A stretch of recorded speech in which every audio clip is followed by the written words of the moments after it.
Hello friends, टीके study classes से मैं तेजकर्ण शर्मा सभी प्यारे मित्रों का स्वागत करता हूं। देखिए फ्रेंड्स, आज हम राजस्थान की ज्योग्राफी में आज हम खनिज जो संसाधन है यानी कि जो मिनरल्स रिसोर्सेज है, इनके बारे में बहुत डिटेल से अपना अध्ययन करने वाले हैं। और आज हमारा एक नया टॉपिक स्टार्ट होता है। इसके समथिंग 6 से 7 वीडियो अपलोड करूंगा डियर फ्रेंड्स। तो हम सीधे टॉपिक पे चलते हैं। देखिए फ्रेंड्स, खनिज, राजस्थान के खनिज, ठीक है। सबसे पहले हम बात करते हैं अयस्क की बात है। अयस्क को इंग्लिश में ओर कहते हैं, ठीक है। देखिए अयस्क होता क्या है, जैसे मान लेते हैं आप कोई खनन करके कोई खनिज निकाल रहे हो और उस खनिज के साथ अन्य धातु भी प्राप्त होती है, उसको हम क्या कहेंगे, अयस्क कहते हैं, ठीक है। जैसे मान लेते हैं, पर अगर आप बॉक्साइट निकाल रहे हो तो उसके साथ हमें चांदी भी प्राप्त होती है, तो वो चांदी किसके रूप में होती है, अयस्क के रूप में होती है। तो इस बात समझ में डियर फ्रेंड्स। तो देखिए स्टार्ट करते हैं इसके बारे में। देखिए जो अयस्क है, ऐसे तत्व जो भूमि के नीचे अथवा चट्टानों के रूप में पाए जाते हैं, यानी कि ऐसे जो तत्व होते हैं ना, यानी कि अयस्क है, वो क्या है, भूमि के नीचे और चट्टानों के रूप में वो पाए जाते हैं। इन्हें पृथ्वी पर प्राकृतिक तत्व के रूप में क्या करते हैं, ग्रहण करते हैं, ठीक है डियर फ्रेंड्स। यानी कि कहने का मतलब है कि इन्हें प्रकृति पर प्राकृतिक तत्व के रूप में माना जाता है।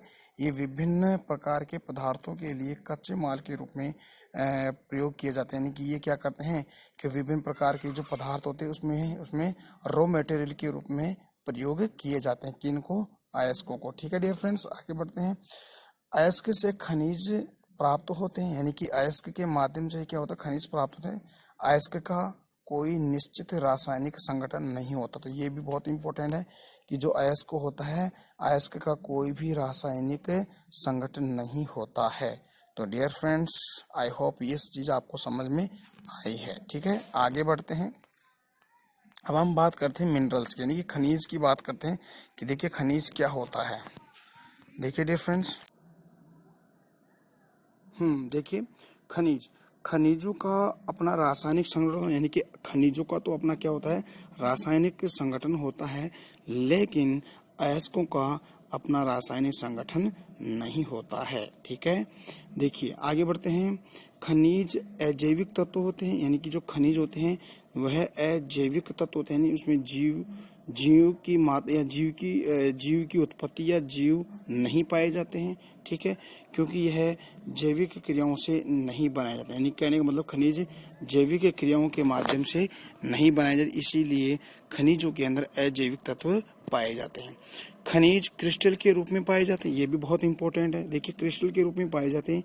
देखिए क्रिस्टल क्या होता है, क्रिस्टल संरचना, जब किसी तत्व की, यानी कि ऐसा कोई तत्व है, उस तत्व के जो परमाणु या अणु है ना, एक निश्चित रासायनिक संगठन में विद्यमान होते हैं, तो वह क्रिस्टल के समान संरचना पाई जाती है। तो उसकी किसके समान संरचना पाई जाती है, क्रिस्टल के समान उसकी संरचना पाई जाती है, तो उसको हम क्रिस्टल कहते हैं। एक बार फिर से सुनिए कि जो खनिज होते हैं ना, मिनरल्स होते हैं, उसमें वह क्रिस्टल के रूप में पाए जाते हैं। अब देखिए क्रिस्टल क्या होता है कि क्रिस्टल की जो संरचना होती है वो किसी तत्व के परमाणु या एक अणु का एक निश्चित रासायनिक संगठन के रूप में विद्यमान होते हैं, तो उसे हम क्रिस्टल के समान संरचना बनाते हैं, उसे हम क्रिस्टल कहते हैं। खनिज किसी न किसी अयस्क से प्राप्त किए जाते हैं, यानी कि जो खनिज होते हैं किसी न किसी अयस्क से ही हमें प्राप्त होते हैं। और अयस्क अपने आप में एक भौतिक पदार्थ होता है, यानी कि अयस्क कैसा होता है, एक अपने आप में कैसा होता है, भौतिक पदार्थ होता है। इसीलिए खनिज जब अयस्क से प्राप्त किया जाता है तो उसको हम अजैविक क्रिया कहते हैं। यानी कि जो खनिज होते हैं ना, जब किसी अयस्क के माध्यम से प्राप्त करते हैं तो वह अजैविक क्रिया कहलाती है। आई होप ये चीज आपको समझ में आई होगी डियर फ्रेंड्स। आगे बढ़ते हैं, एक विशेष बात देख लेते हैं। देखिए क्या है विशेष बात, उसको हम देख लेते हैं। अयस्क व खनिज, यानी कि और एंड मिनरल्स, जब तक वह चट्टानों में दबा है, यानी कि चाहे आप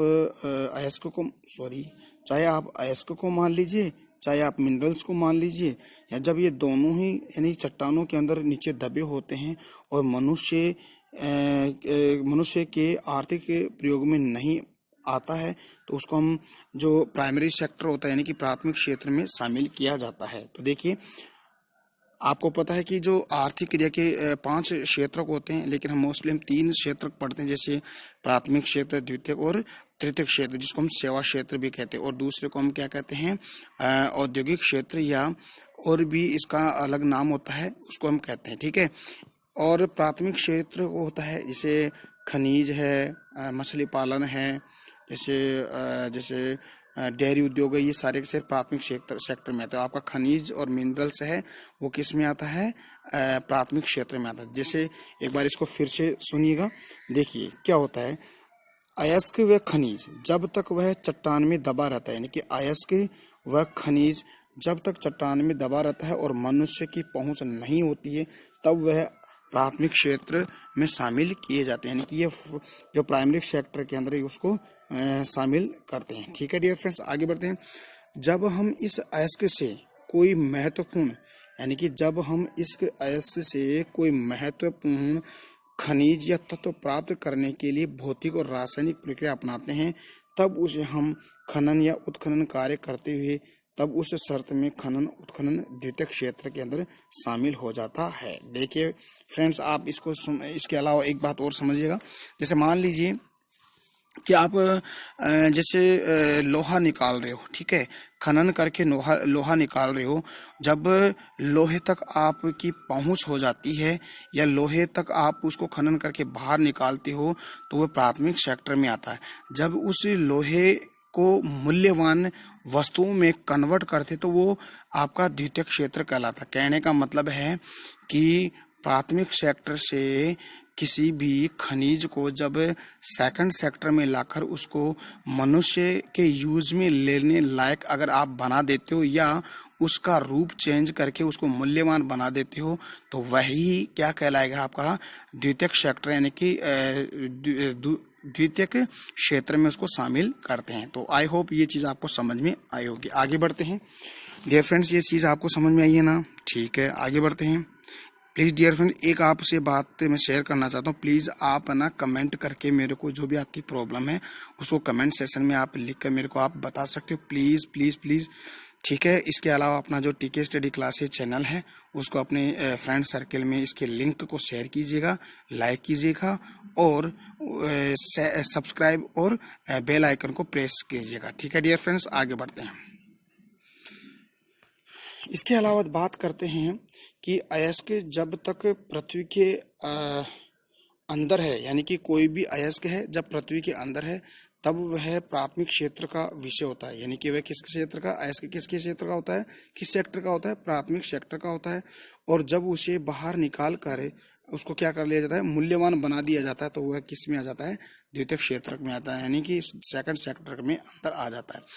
एक बार फिर से सुनिएगा, जब कोई अयस्क और उस अयस्क की तक मनुष्य की अगर पहुंच नहीं होती, कहने का मतलब है उसमें धरातल में ही नीचे पृथ्वी के अंदर दबा रहता है, तो वह प्राथमिक सेक्टर में आता है। जब उसको बाहर निकाल के उसे मूल्यवान बना दिया जाता है, यानी उसका रूप चेंज करके उसको मूल्यवान बना दिया जाता है या मनुष्य के यूज में लेने लायक बना दिया जाता है, तब वह द्वितीयक क्षेत्र का बन जाता है। ठीक है, आगे बढ़ते हैं।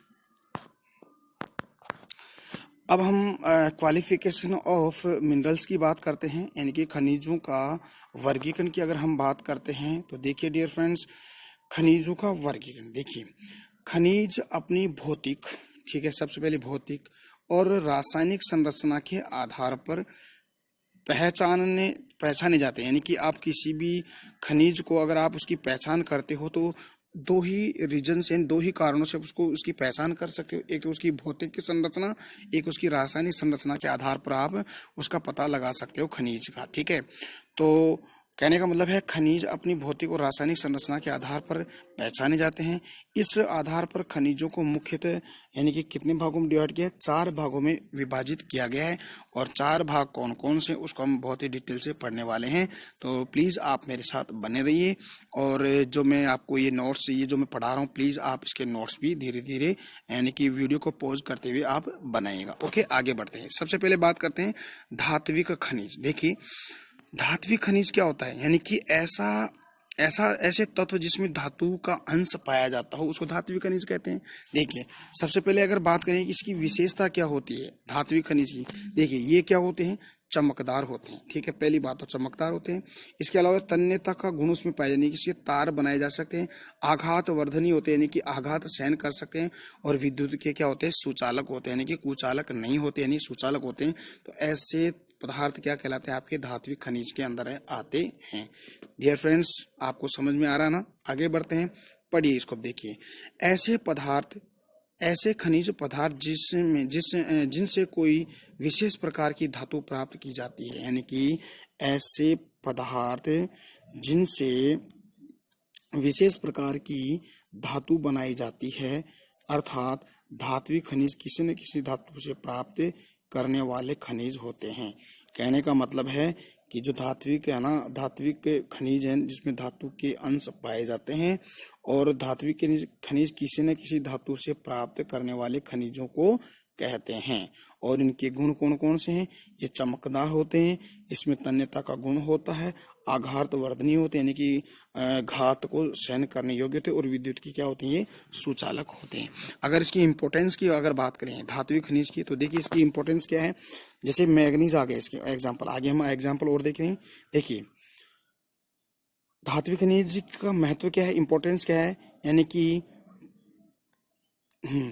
धात्विक खनिज ही किसी भी राष्ट्र की अर्थव्यवस्था के लिए सबसे उपयोगी माने जाते हैं। यानी कि आप किसी भी कंट्री की जो इकोनॉमिक सिस्टम है, वो इकोनॉमिक सिस्टम किस किस मिनरल्स पे टिके होते हैं, धात्विक मिनरल्स पे ही टिके होते हैं। तो कहने का मतलब यह है कि धात्विक खनिज ही किसी भी राष्ट्र की अर्थव्यवस्था के लिए सबसे उपयोगी माने जाते हैं। ऐसे खनिज जिन्हें गर्म करके कोई धातु प्राप्त कर सकते हैं उसको हम कहते हैं धात्विक खनिज। ठीक है डियर फ्रेंड्स, धात्विक खनिज ही भी लोहे तत्व के आधार पर उसको दो भागों में डिवाइड किया गया है। देखिए धात्विक खनिज को भी दो भागों में डिवाइड किया गया है। पहला है लोह धात्विक खनिज और अलोह धात्विक खनिज। पहले हम बात करते हैं लोह धात्विक खनिज की बात करते हैं। तो देखिए लोह धात्विक खनिज क्या होते हैं, ऐसे खनिज जिसमें लोह तत्व या आयरन तत्व अधिक पाए जाते हैं, यानी कि ऐसे खनिज जिसमें लोहांश की मात्रा अधिक पाई जाती हो उसको हम कहते हैं धात्विक खनिज। इसके अलावा और भी इसके गुण होते हैं, चुंबकीय गुण पाए जाते हैं। इसमें लोहे धात्विक खनिज में चुंबकीय गुण पाए जाते हैं। तो ऐसे खनिज क्या कहलाते हैं, धात्विक। एग्जाम्पल के तौर पे देखें तो फेरस, ये लोहे धात्विक खनिज का उदाहरण है। निकिल, कोबाल्ट और लोहे अयस्क और मैग्नीज। डियर फ्रेंड्स, इनको आपको ध्यान रखना है। ठीक है, तो लोहे धात्विक खनिज। अब हम बात करते हैं, इसकी एक बात और देख लेते हैं। अर्थव्यवस्था के लिए सबसे अधिक उपयोगी इन्हें माने, यानी कि इकोनॉमिक सिस्टम के लिए सबसे उपयोगी, सबसे महत्व इसी को मानते हैं। इसके पश्चात अलोह धात्विक खनिजों की अगर बात करें तो ऐसे धात्विक खनिज जिनमें लोह तत्व नहीं पाए, यानी कि लोहांश की मात्रा नहीं पाई जाती है, उन्हें अलोह खनिज कहते हैं, अलोह धात्विक खनिज कहते हैं। इसके अलावा इसका एक गुण और पाया जाता है, उसका गुण और भी है। देखिए क्या गुण है, यानी कि चुंबकीय गुण नहीं पाया जाता, यानी कि जो लोहे धात्विक खनिज में चुंबकीय गुण पाया जाता है, अलोह धात्विक खनिज में चुंबकीय गुण नहीं पाए जाते हैं। एग्जाम्पल पे तौर देखें तो सोना है, चांदी है, तांबा है, प्लेटिनम है और टंगस्टन है, शीशा जस्ता है। डियर फ्रेंड्स, जो प्लेटिनम है सबसे महंगी धातु यही होती है प्लेटिनम, यानी कि आपके गोल्ड से भी महंगी होती है प्लेटिनम। ठीक है, इसको व्हाइट गोल्ड भी कहते हैं। तो डियर फ्रेंड्स, ये बात आपको समझ में आई है, एक बार फिर से देख लेते हैं। देखिए खनिज, धात्विक खनिज को उसकी जो लोहा तत्व के आधार पर उसको दो भागों में डिवाइड किया है। एक तो लोह धात्विक खनिज और अलोह धात्विक। लोह धात्विक खनिज के अंदर लोहांश की मात्रा पाई जाती है तथा उसमें चुंबकीय गुण पाए जाते हैं। इसके उदाहरण है फेरस, निकल, कोबाल्ट और लोहा अयस्क और मैग्नीज। ठीक है, और इकोनॉमिक सिस्टम के लिए ये बहुत ही इम्पोर्टेंस है। ठीक है, किसी भी देश की जो आर्थिक व्यवस्था है इसी से सुधरती है। ठीक है, अलोह खनिज क्या होता है, चुंबकीय गुण इसमें नहीं पाए जाते। कहने का मतलब है इसमें लोह तत्व नहीं पाए जाते। जैसे हम बात करते हैं, जैसे सोना है, इसमें लोहा थोड़ी पाया जाता है। सोना, चांदी, तांबा, प्लेटिनम, टंगस्टन, शीशा जस्ता आदि ये अलोह धात्विक खनिज के उदाहरण है। आई होप डियर फ्रेंड्स ये आपको बात समझ में आई होगी। इसके पश्चात सेकंड है अधात्विक खनिज, यानी हमने पहले तो धात्विक खनिज की बात की, अब अधात्विक खनिज की हम बात करते हैं, क्योंकि हम क्वालिफिकेशन ऑफ मिनरल्स के वर्गीकरण की बात करें, खनिजों के वर्गीकरण की बात करें, तो सबसे पहले हमने धात्विक खनिज की बात हमने कर ली। अब है अधात्विक खनिज की हम बात करें। सबसे पहले इसका सबसे मोटा मोटा आइडिया यानी कि ब्रीफ आइडिया लिए इसके गुण की, तो ये भंगुरता होता है, यानी कि इसमें भंगुरता की मात्रा पाई जाती है, भंगुरता के गुण पाए जाते हैं। भंगुरता का मतलब समझते हो क्या डियर फ्रेंड्स, क्या होता है? यानी कि इसमें किसी न पीटने पर ये टुकड़े हो जाते, इसके टुकड़े हो जाते हैं, उसमें भंगुरता, उसको हम क्या कहेंगे? भंगुरता कहते हैं। देखिए, ऐसे खनिज पदार्थ जिसे गर्म करने से, रासायनिक क्रिया का प्रयोग करने से उनमें उनसे कोई भी धातु तत्व नहीं प्राप्त की जा सकती, उसको अधात्विक खनिज कहते हैं। यानी कि ऐसे खनिज पदार्थ जिसको आप गर्म करके या उसकी रासायनिक क्रिया का प्रयोग करके कोई दूसरी धातु प्राप्त नहीं कर सकते, उसको हम अधात्विक खनिज कहते हैं। इसमें इसलिए इसमें भंगुरता का गुण पाया जाता है, क्योंकि यानी कि ऐसे पदार्थ को आप, खनिज पदार्थ को जब इसको पीटोगे तो उसके टुकड़े टुकड़े हो जाएंगे, तो उसको हम अधात्विक खनिज कहते हैं। तो आई होप आपको ये बात समझ में आई है डियर फ्रेंड्स। ओके, आगे बढ़ते हैं। इसके पश्चात इसकी महत्वता की बात अगर हम करें तो महत्व देखिए, अधात्विक खनिज किसी भी राष्ट्र में अधिकांश भवन निर्माण में किया जाता है। यानी कि अधात्विक खनिज का प्रयोग हम सिर्फ इमारती यानी कि इमारत बनाने में, यानी कि भवन निर्माण में ही इसको यूज में लेते हैं। कुछ महत्व हम औद्योगिक क्षेत्र यानी कि इंडस्ट्रीज एरिया में भी इसका करते हैं, जैसे मतलब इंडस्ट्रीज एरिया के अंदर इसका उपयोग करते हैं। अब हम बात करते हैं अधात्विक खनिज के क्या क्या एग्जाम्पल हो सकते हैं। तो बहुत इंपॉर्टेंट डियर फ्रेंड्स, यहाँ से क्वेश्चन पुटअप जरूर होता है मिनरल्स के अंदर, ठीक है।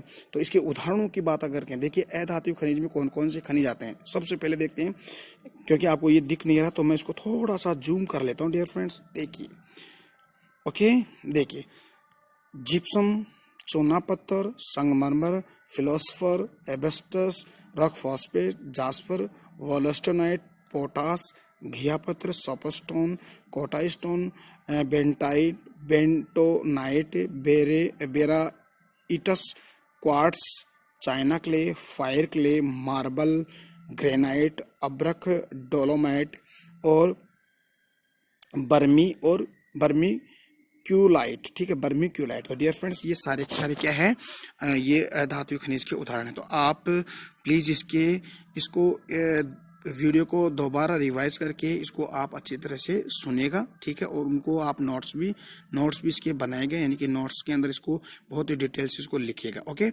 हम बात करते हैं, आगे की बात करते हैं। तो दो वर्गीकरण क्वालिफिकेशन हो गया इन दोनों के, यानी कि खनिज के, एक तो हो गया धात्विक खनिज और एक दूसरा अधात्विक। अब तीसरा ईंधन खनिज। देखिए, आपको पता है ईंधन खनिज क्या होता है? ऐसे खनिज पदार्थ जिनका प्रयोग ईंधन के रूप में किया जाए, उसे हम बिजली बनाना, वाहनों में प्रयोग आदि में किया जाता है। तो ऐसे खनिज ईंधन खनिज कहलाते हैं। जैसे आपको पता है लिग्नाइट कोयला होता है, petrol, diesel, kerosene, LPG gas, CNG gas और मीथेन आदि ये इसमें आते हैं, ठीक है। तो ये ईंधन खनिज के उदाहरण है, ठीक है डियर फ्रेंड्स। अब लास्ट आता है परमाणु खनिज, ठीक है, यानी कि जो विस्फोटक जो होते हैं ना, उसकी हम बात करते हैं। तो ये भी ईंधन के अंदर ही आते हैं, तो इसको भी सुन लीजिएगा आप, ठीक है। देखिए, ऐसे खनिज जिनका प्रयोग परमाणु ऊर्जा के लिए किया जाता है या इनसे परमाणु विस्फोट पदार्थ या न्यूक्लियर बम बनाए जाते हैं, तो वो ऐसे पदार्थ क्या कहलाते हैं? परमाणु खनिज कहलाते हैं। इनके उदाहरणों की अगर बात करें, लिथियम, ये भी एक परमाणु खनिज विस्फोटक सामग्री है, यूरेनियम, बेरिलियम और थोरियम। तो डियर फ्रेंड्स, आपको ये बहुत इंपॉर्टेंट बात है, इसको आप याद ही करोगे, ठीक है। यानी कि लिथियम होते हैं, यूरेनियम होते हैं, बेरिलियम होते हैं और थोरियम होते हैं, ठीक है। तो डियर फ्रेंड्स, ये था आपका जो मिनरल्स का जो वर्गीकरण है, ठीक है, खनिजों का वर्गीकरण है। इसमें हमने 4 वर्गीकरण पढ़े, धात्विक खनिज, अधात्विक खनिज, ईंधन खनिज और परमाणु खनिज, और उनके सभी के हम एग्जाम्पल देखें तो सबसे ज्यादा आपको फोकस करना है इनके एग्जाम्पल पे, ठीक है। जैसे अधात्विक खनिज के कौन कौन से एग्जाम्पल है, ईंधन खनिज के कौन कौन से एग्जाम्पल है, परमाणु खनिज के कौन कौन से एग्जाम्पल है, इसके साथ ही धात्विक अधात्विक के। तो अगला जो टॉपिक हमारा रहेगा, जो इसके जो भी जो भी खनिज है उनके बारे में। तो तब तक के लिए हम आपसे इजाज़त लेना चाहते हैं। धन्यवाद।